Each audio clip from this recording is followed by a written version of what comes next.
కేంద్ర ప్రభుత్వం ఆపరేషన్ కగారును వెంటనే నిలిపివేయాలని సిపిఐ ఎంఎల్ ఆధ్వర్యంలో నాయకులు ఆందోళన చేపట్టారు.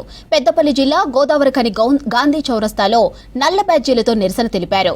కేంద్ర ప్రభుత్వం మావోయిస్టులతో తక్షణమే శాంతి చర్చలు జరపాలని డిమాండ్ చేశారు. ఇక అనారోగ్యంతో చికిత్స పొందుతున్న మావోయిస్టులని బూటకపు ఎన్కౌంటర్స్ చేసి చంపేశారని ఆరోపించారు.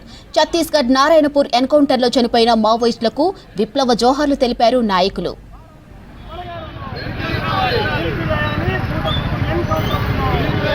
ఒకవైపున మావోయిస్టులను బూటకపు ఎన్కౌంటర్ల పేరుగా చంపుతున్నారు. నిన్నటికి నిన్న ఏదైతే బీజాపూర్ జిల్లా ఛత్తీస్గఢ్ దగ్గర ఉన్నటువంటి బీజాపూర్ జిల్లా నారాయణపూర్ లో బూటకపు ఎన్కౌంటర్లు జరిపి 26 మంది గిరిజనులు చనిపోయబడ్డారు.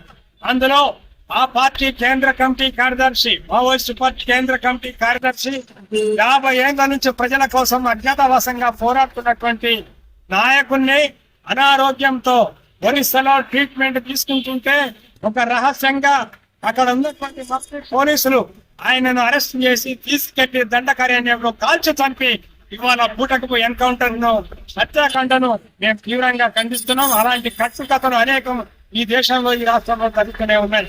కనుక భారత ప్రభుత్వం వెంటనే ప్రజా యుద్ధం ఏదైతే జరుగుతుందో దానిపై మీరు చర్చలు చేయండి, శాంతి చర్చలను జరపండి, యుద్ధాన్ని మీరు ఆపండి. దండకారణ్యంలో మోహరించినటువంటి పారా మిలిటరీ బలగాలన్నింటినీ కూడా మీరు ఉపసంహరించుకో